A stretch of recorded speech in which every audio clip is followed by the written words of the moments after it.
Hello everyone, welcome back to another edition of the Velvet Lounge Life, and today we have a beautifully, lovingly made junk journal tour.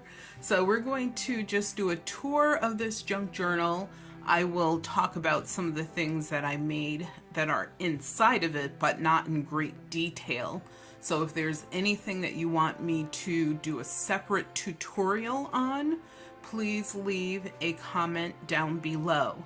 Also, I will be giving away 3 fantastic fall gifts between now and November 15th. November 15th is the final date for you to enter so that you could win one of 3 fantastic fall packages. And to enter, all you have to do is be a subscriber to this channel. So hit the subscribe button for YouTube for this channel. Also, watch one video for at least 15 minutes or more. And leave a comment or an emoji picture for that particular video underneath where the comments are. If you wanted to enter more than once, all you have to do is watch any of the videos on this channel for at least 15 minutes per video. So one video, watch it for 15 minutes or more, and once again, leave a comment down below, and that is it. Because hello, hopefully you already subscribed to this channel. And for those that, like I said, want to see me make some of these things, show you how to do them, if you leave a comment down below, then I will be able to kind of look at that to see if there's enough interest. And if there is, I will definitely create a video about that topic. One of the things that I owe you guys is a tutorial on how I create my junk journal pencils. So that is going to be coming up, and it involves a lot of costume jewelry and broken jewelry pieces, so that should be a lot of fun. So let's get into this book. So the reason that I created this book is it is a gift for someone that we know, and she saw some of my other books, which I actually display in our sitting room. And she was so intrigued that we went through those books for quite a while. And they moved away from our town, fortunately, but sadly, and sadly for selfish reasons, because if she still lived here, then we would be able to see each other often. And we, you know, would visit each other or see each other every once in a while. And now that obviously won't happen probably as often because they moved quite a distance, but we are definitely going to have a reunion. So when I was looking through some stuff, I had thoughts about her and her and her family. And I was like, you know what? I'm going to create a book for her so that she can, you know, hopefully have this forever. Hopefully it becomes almost like a family heirloom. So when I was making it, those are sort of the things I had in mind. And as you guys know, I like to put lots of paper in my book so that people have areas where they can personalize them themselves versus me just putting in a lot of, you know, miscellaneous things. So she will put in her own pictures and cutouts and letters and whatever it is.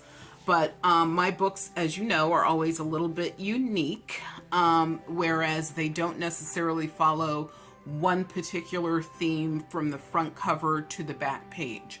So let's get into it. So we're going to start with a quick dissection of the cover.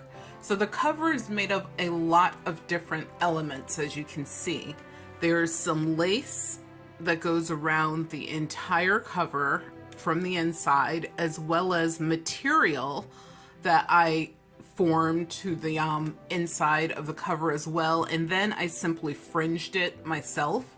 It just made it more interesting than just having it be like flat material. I tried it both ways, and then I was like, I'm going to fringe it, see how that works. And it actually, to me, worked out a lot better. It even has like some movement to it if you're sitting near a window and a little breeze comes through, or you're on your deck or something like that.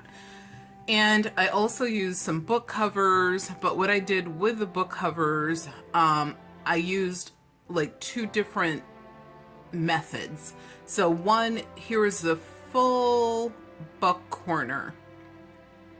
And this side, you can see it's only partial because I used my snippers and snipped off these longer bits. And then I just applied them to the opposing corners of the book. The background that you see, you know I love maps. I know there's another lady, I think there were two ladies who responded in comments on other videos, and they're like, I love using maps. I know. And I love using original maps. That's one of the other differences with the journals that I make. I have access to quite a bit of antique and vintage original ephemera. So that's what I try to use in my books. And yes, there are people who don't necessarily agree with that school of thought, but there are many more people who do agree with it. And if something is super highly valuable, obviously I am not going to cut it and paste it and add, glue things on top of it. These are things that do have, maybe a little bit of value, but they don't have enough where it's worthy of like trying to sell them off as single pieces. They actually have more value as a collection. So now they're kind of a collection together in some of the books that I made, including this one. So this is from a vintage greeting card. I actually cut it out, went around all the little tiny corners and bits and turns to get like the shape of the leaves and the flower. And I find that is like the best way. I mean, I don't know about you guys, but I kind of enjoy just sitting there like trying to get in all the little nooks and crannies. And I think that most people who do this probably love doing that as well. Here I have some silk flowers, which are actually just the leafy parts of the flower. These are florist stones, which you guys probably recognize. And I have a variety of mother of pearl buttons on here. There's several of them. And when I ripped out this title from a Home and Gardens magazine, the thought in my mind was Secrets of the Pearl. So I did not put that there, the words the pearl, because this area can be used by the new owner so that she can personalize it herself if she wants to. They sell these like wooden cutouts that are already like colored in with designs and words and such. That's what this is. So this is actually a brand new thing that I actually, put on here. I'm going to say just 3 days ago or so. And what else? This came out of a vintage antique magazine. You can see some more lace here around the perimeter. I used a gold metallic marker that has a green tint to it to sort of just outline a frame, because this is an original piece of ephemera that came out of an antique picture frame from the 1800s. And of course the edges were a little bit browning. I know people like that, but they were a little bit browning and rough. So I had to like sort of shore her up a bit so that she can last another 200 or so years. And then I added some silk flowers here, and this is a mother of pearl button as well as a emerald jewel that I put on top. And what I use to attach like hard things like this, like buttons and the wooden bits and all of that, I don't use it necessarily on the lace or the paper. I use the tacky glue for that, but I do use a jeweler's glue for anything that's a solid item, because that stuff isn't ever going to move unless you pry it off with pliers or something. Here we have our butterfly, because butterflies just go so well with these books. And this gorgeous swan with its elegant neck and its sweet little beak is actually a belt buckle. And it is probably, I'm going to say maybe from the 1920s, maybe 10s. And I did have to do some work to remove the brass findings behind it, which made it a belt buckle, so that it would be flat enough to actually be mounted on this cover. And the inspiration for this cover actually was the picture, the duck, I'm sorry, the duck, the swan, and this button. So the button that I actually put around her neck with some, just being creative with the color green as a ribbon to make a large pendant for her. And here you see, I don't know what you guys call these, but I kind of call them rat tails. I have no idea why I call them that. But this has, you know, this broken piece from a costume jewelry item, a series of buttons, and unfortunately, but fortunately, it kind of goes with the idea of the book, a trade bead, which is what this longer one is, and an old key, very like primitive if you look at it in the way that it was made. And there's other bits and bobs. This is a sterling silver Asian lantern or Chinese lantern pendant that I have quite a bit of sterling silver, so it's really good to sometimes include a piece of that. And this is an old antique jingle bell. And that's pretty much what the cover is made of. And of course you can see the ribbon that goes through to sort of hold everything together. My own pen, which yes, I actually do use it. And here on the back, what we have is a giant eye, just making sure everything's in order, keeping a little bit of an eye on everything. And so with this eye actually came out of, once again, it's a piece of actual original ephemera. This eye actually represents a sign. And the sign, back in the day, they would actually use signage that looked like the service they were providing. Just had to get a little sip of water there. But anyway, and because people could not read, there was a lot of illiteracy, but they could look at a sign and say, oh my God, that's the eye doctor. And those that could read, hello, the words would be there. But that is what this is. I just thought it was pretty cool, sort of like looking around the corner, like I said before, keeping an eye on things. I have the book corners, as you can see here as well, at the top, at the bottom. And this book actually features 5 signatures, which are sewn in. I always sew in my signatures. I know that you can glue them in as well. I have never, and I should try it. I'm definitely at some point going to try it with a smaller book, but I've never glued in a signature, so I don't know what the pros or the cons are, but I actually enjoy sewing them in. I don't know why, but I just do. So I will actually, this is removable, so this comes off. So I will remove that and put it here. So it's out of the way, sort of. There you go. And let's take a look inside. So when I make these books for people, I try to, you know, think about their personalities. If they gave me items, I will include some of those items in their book. And that's one of the things I did with this one. So let me just see if I can move that back for you a little bit and see if this helps. There. So we open it up, and the first thing that we see is, I don't know if you could tell what this is, but it's actually a giant pocket. Now the difference with this pocket versus any other pockets that I've really seen out there, I don't think I've ever seen one made like this before.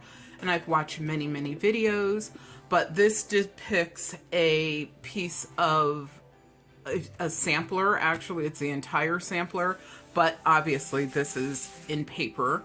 And from the desk of came from some mail that we received, and I cut that out because I thought it would be cool, but I actually sewed just a very wide stitch on the left and the right sides. As you can see, I like repeating like some of the elements just to sort of bring everything together. That's why you see this lace here. but it's also the same lace that outlines the book all the way around.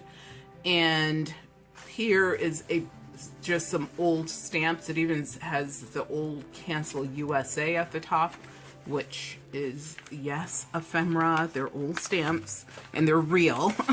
And what I did is I actually used a piece of Velcro on both sides of this to make this a removable pocket. Oh yeah, there you go.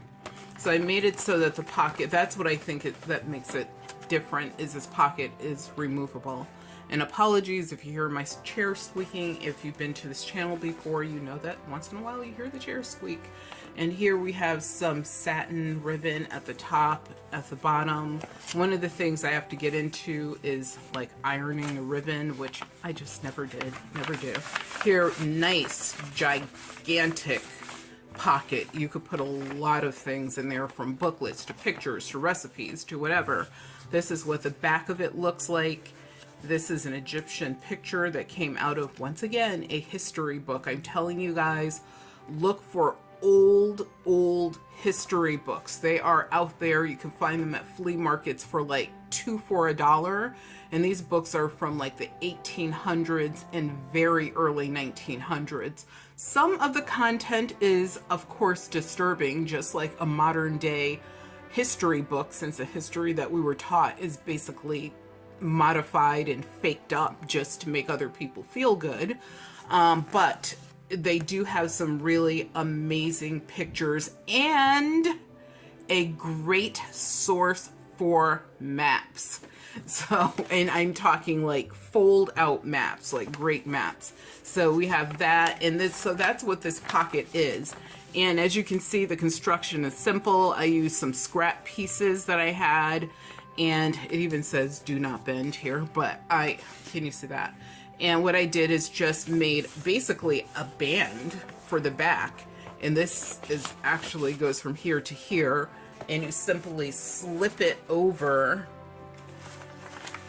pull it back, press it, and now it's in place. It's Velcroed down. To remove it, you simply unvelcro it, take it out, you're done. But I also added a pocket back here. So if you had like smaller items that you wanted to, put in there, you could do that. So let's put that back into place. And if you saw that I had like the fold over at the top where it said do not bend, because if you wanted to, you could take this out and just use it over over a page as well. So it has dual purpose. And here, there's a bookmark that I made. And this actually came from a book of wit and wisdom of famous American women. And basically it was like a bunch of quotes and such. And this came from a different book, a romance novel. That's another great resource for actual ephemeral items. Those books were basically made to be read and thrown away. I added some corners down here from the same paper. And from the romance novel, this was actually the inside cover page. Like that first page in the book, which isn't even a page. It was so decorated. I was like, I have to cut that out and use it. And that's what I did. And they make great embellishment pieces. Also, those papers tend to be thicker, so they're great for shoring things up or using them on the back of things. Then of course we have a bunch of fancy papers, but one of the things I did with the paper is I did cut the corners off just to make it a little more special than just being rectangular or square paper in a book. Here is a little specimen that I created using coin holders. I have a bunch of coin holders because we deal in antiques, unique, and collectible items. And so I was like, wait a minute, those coin holders will be amazing in one of these books. And that's kind of blurry. I don't know why. Let me just see if I could clear it up for you. I think that's a little, I don't know if that's any better. I have been struggling with this new camera. But that is actually a piece from a costume jewelry item, and I thought it was great inside of a specimen holder that I created. In the background, you just add a bunch of little things to make it look more interesting. Here we have a puzzle piece. You may have seen this in a previous video of me showing you some of the things that I actually created. And this is not only the puzzle piece, but cutouts from sheet music, which is from the 1920s. Once again, some, you know, fauna, if you will. And then this is also a piece from costume jewelry and my famous, and you know how much I love my embroidery thread. And I simply use several strands, you know, put it through. I make little knots along the way just to give it texture and to make sure that it's sturdy.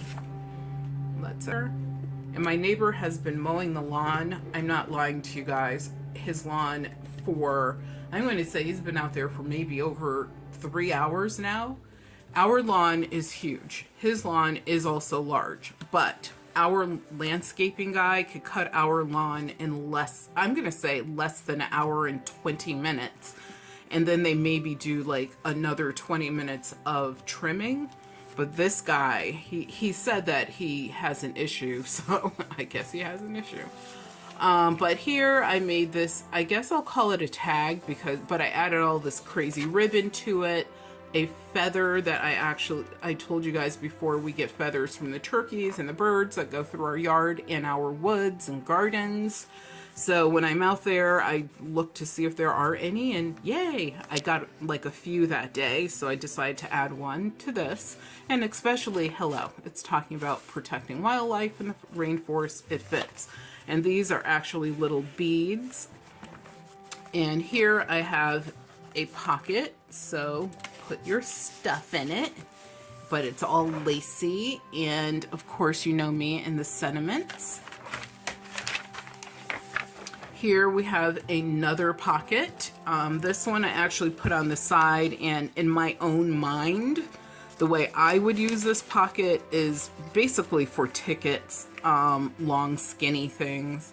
You can see it works easily. It goes all the way down to the bottom, and it has this beautiful picture of unity and diversity, and there's lots of like ribbon or lace really on it.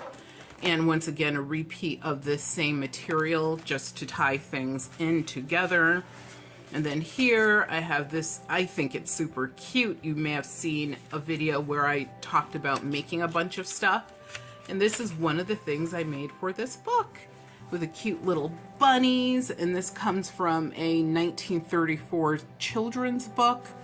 And the grass is, this actually is modern day like craft paper, I guess I'll call it, or maybe is it scrap paper or scrapbook paper, whatever. I call it fancy paper usually. And here we have a piece that came out of a book on the Asian arts. And let me see if I can get that in a little bit clearer for you. There you go. And I used a button. This yellow paper that you see actually, once again, this was actually from a back page of a book.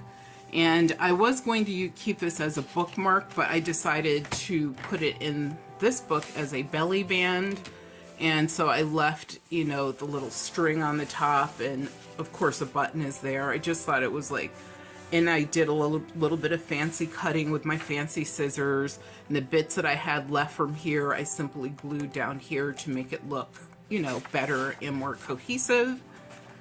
And what else do we have? Oh, I always like suck at surprising you guys with these, but I am pretty much now known for these pop-outs, and you can write on them. So this is flat surface, you could write on them, and when you open and close the book, you still get that same surprise every single time. This one has even little folds here on the corners, and you know me, I love cutting things out, so I did some cutting out and highlighting those areas.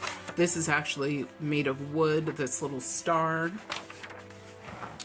And here we have another pocket for long skinny things, but you take it out and it says the Cat's Meow Village.